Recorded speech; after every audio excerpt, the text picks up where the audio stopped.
Hi friends, welcome back to my channel. Friends, today I'll be telling you important points about COVID-19. Friends, if you like my video, I request you to watch the full video and please subscribe. And let's begin. So, COVID-19, some important points. It is single-stranded RNA virus, largest genome, 30 kilo base pairs, right? So, telling about incubation period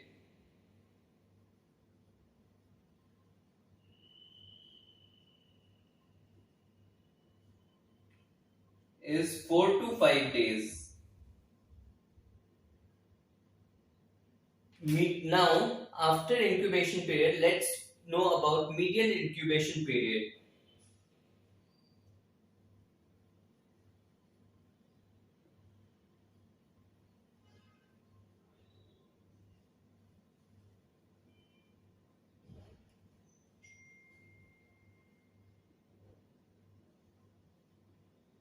It is about 11.5 days, right? Now,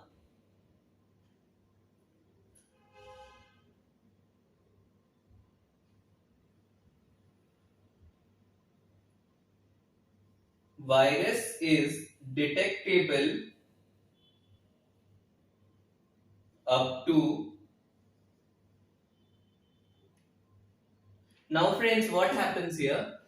Um, some studies say it is till 3 weeks, and some can be more than that. So it depends upon people immunity, right? So virus can be detectable from 3 weeks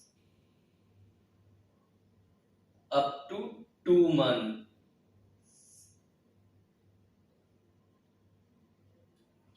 Now, virus is not culturable after 8 to 9 days, right?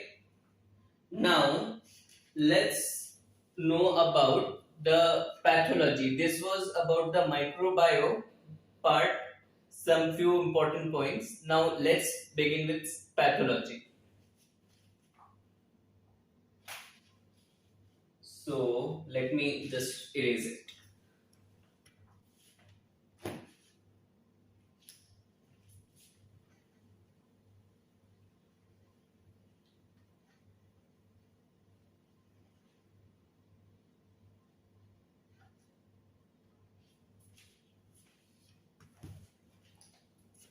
So,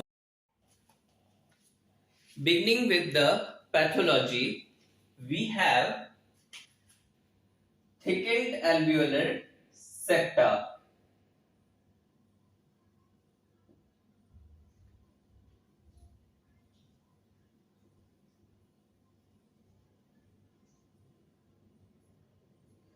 We have inflammation.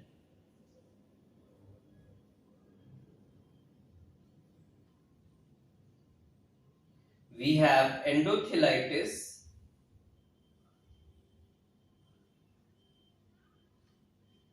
COVID-19, basically we see lots of inflammation because of there is so much of immune involvement that it becomes very tough for the person. Especially you may have seen in the second wave of COVID, and now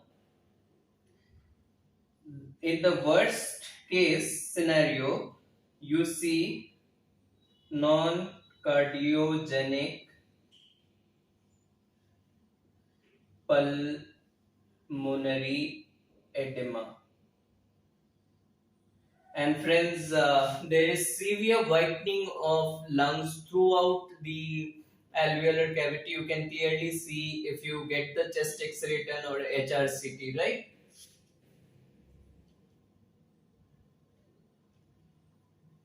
Now, few other points involved in the pathology. There is inhibition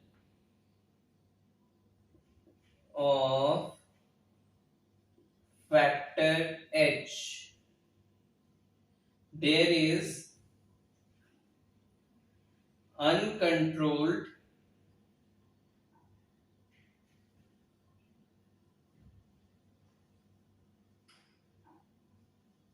complement factor mediation. And friends, this virus led to various stages because we have classified those stages on the basis of appearing of symptoms in like stage 1, stage 2, stage 3, stage 4, depending upon the severity, right? So these were the points involved in the pathology.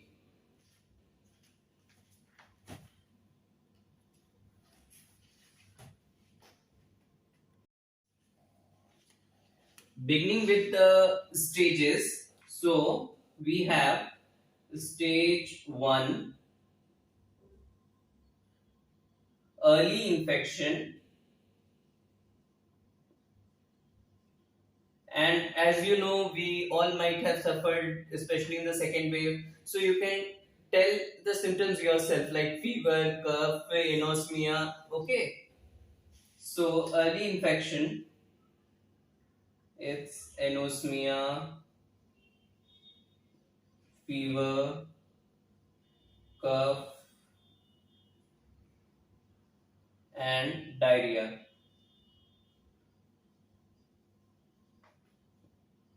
Stage 2 is pulmonary phase.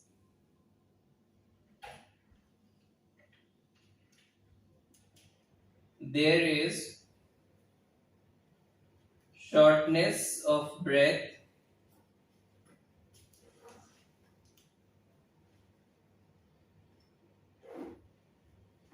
and there is hypoxia, and usually we term this hypoxia as happy hypoxia in the stage 2, right?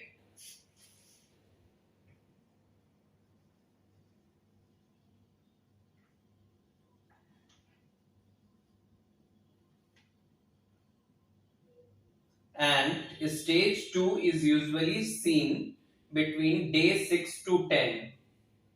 Day 6 to 10, you must remember this. Finally, to stage 3, it is the worst scenario of the patient, nightmare, you can say, hyperinflammatory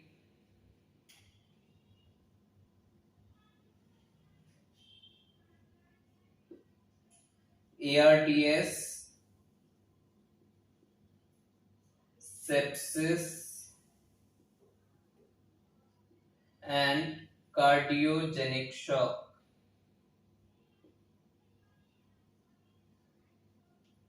So friends, these were the stages.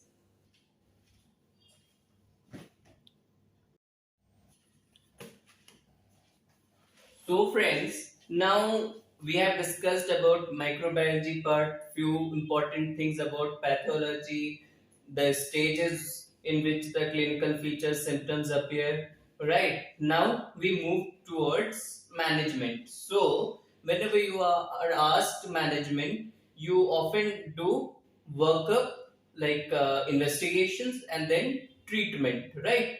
So beginning with what we will do in the workup of COVID-19 patients. So, first workup, you all know RT-PCR, and in that RT-PCR we take nasopharyngeal swab or oropharyngeal swab, right? And you might have seen, if you had read your PCR reports, because everyone might have gone through the PCR reports sometime or the other. You have seen CT value, which is cycle threshold value, right? So CT value, and you have to know it is inversely proportional to the viral load.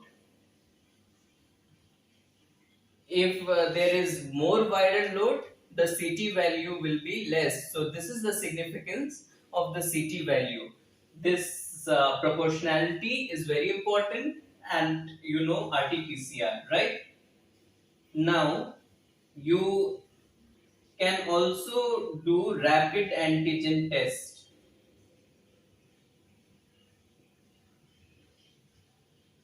Friends, rapid antigen test is also equally effective in treatment, in investigation. And friends, it gives you 90% surety of the infection positivity, right? So suppose RT-PCR takes time. So if operation theater, it is an emergency, so you can go to do a rapid antigen test and get to know. Okay.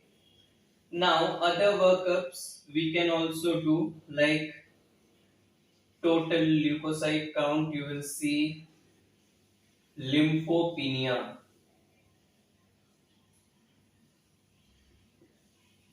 D dimer assay.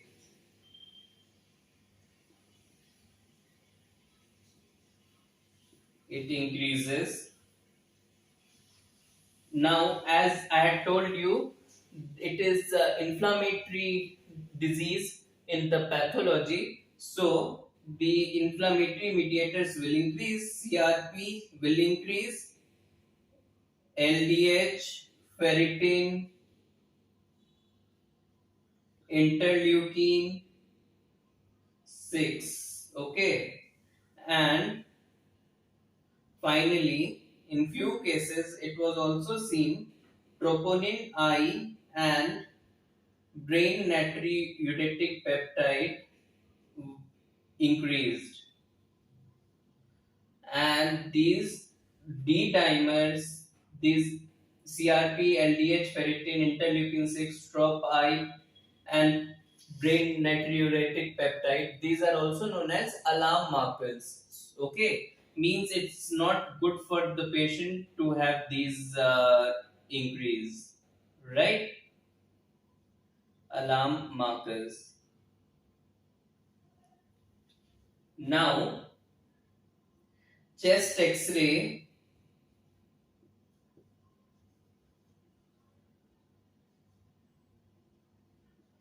you see multiple opacity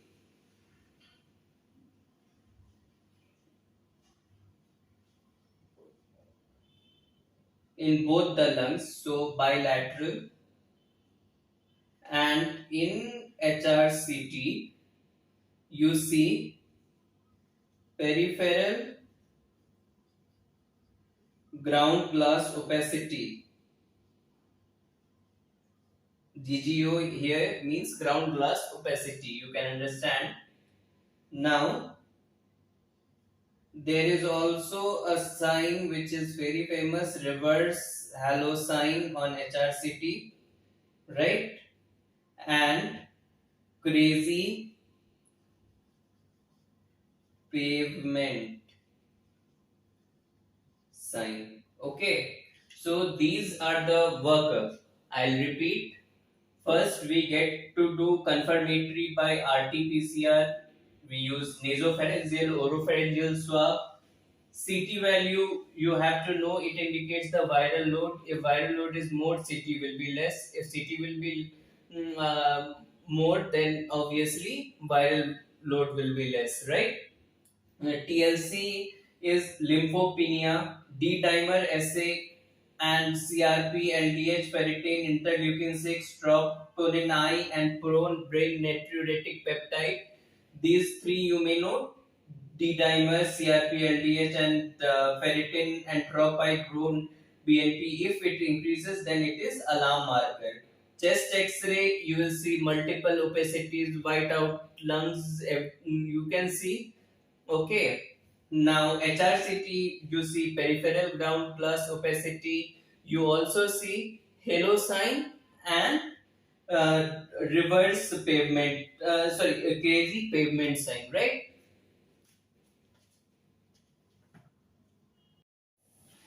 So, beginning with the treatment of milder variant of cases who have fever and upper respiratory tract infections, right?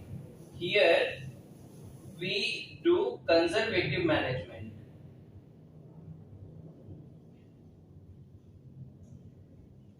and newer guidelines say patient need not be admitted to isolation center.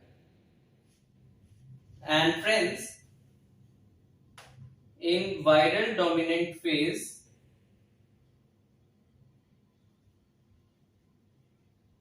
we use imdevimab and kesirivimab.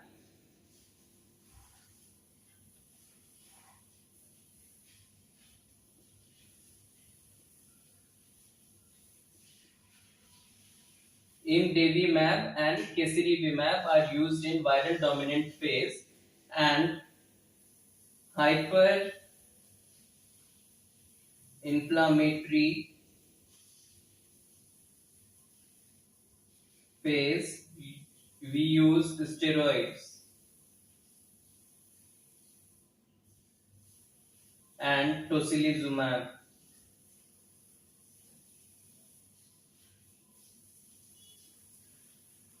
And friends, steroids, you might have known that it was out of market at that time, especially because of its high demand. Okay, so friends, and friends, one more point I would like to touch. You may have heard of remdesivir injection. So it in the guidelines it's given it is used in moderate phase. Okay, and it had shown, in fact, significant improvement in the moderate symptoms. Right, and friends. One word I would like to add about hydroxychloroquine, which was used at that time in a rampant way. But friends, hydroxychloroquine is not given in the guideline.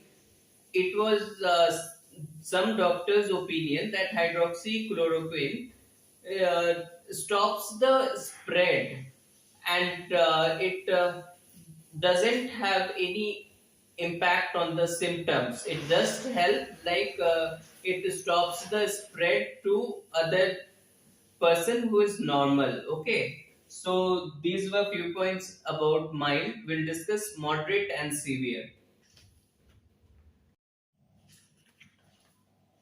So friends, beginning with the moderate management. Okay, so in moderate symptoms,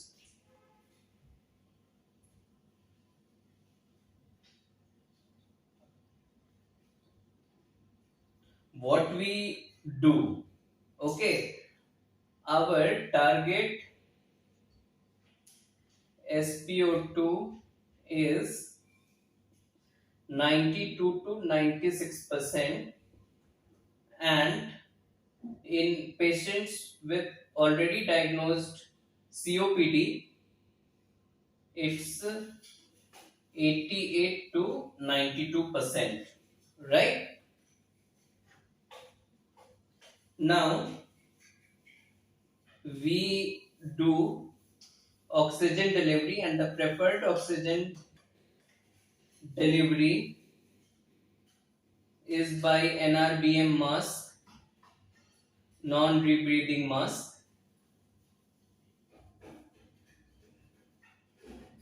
And if NRBM is not available by chance or due to shortage, we can also use high flow nasal cannula.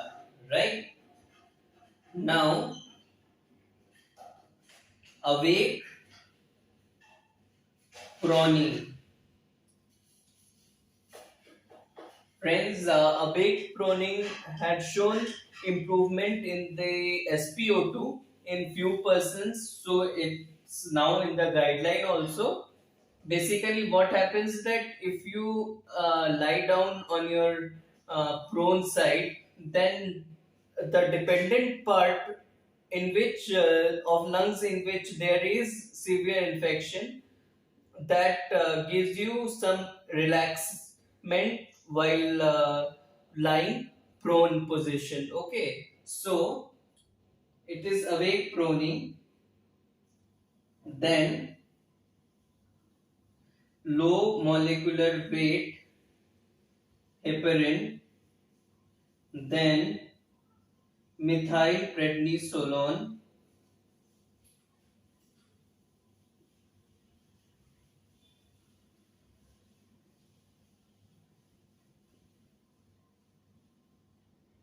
methylprednisolone is given for 5 days, then CRP D-dimer are to be monitored. I have already told you in my investigation part that CRP, D-dimer, ferritin, interleukin all were alarm markers. So alarm markers are to be monitored so that we can know if patient is going into severe signs and symptoms, then we can manage them accordingly. So you can copy this down, right?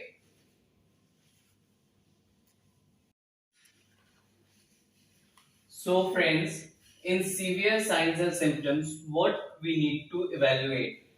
Friends, SpO2 is less than 90%, and these are must to be admitted in the COVID center, district COVID health center, DCHC also known as, right?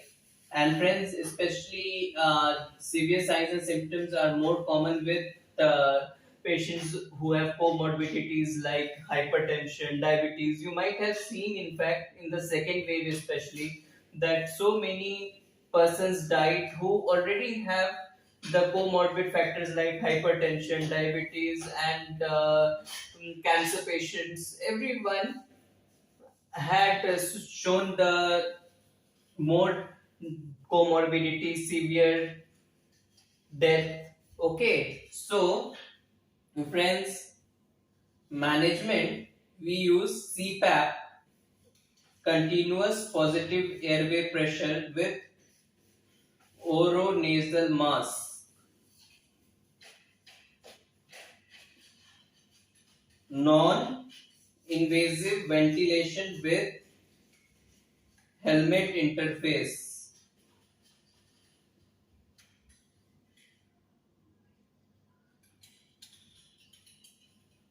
high flow nasal cannula.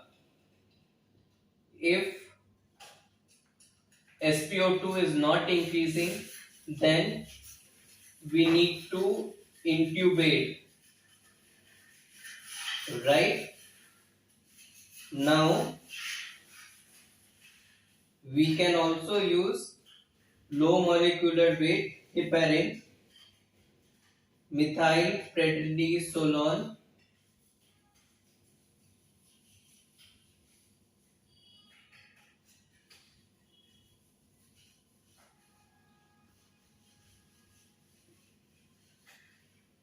remdesivir,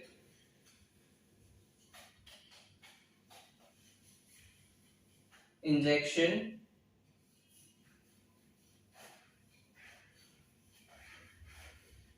Okay, friends. And friends, in severe symptoms, we have to continuously keep monitoring the SpO2. We have to give airway support.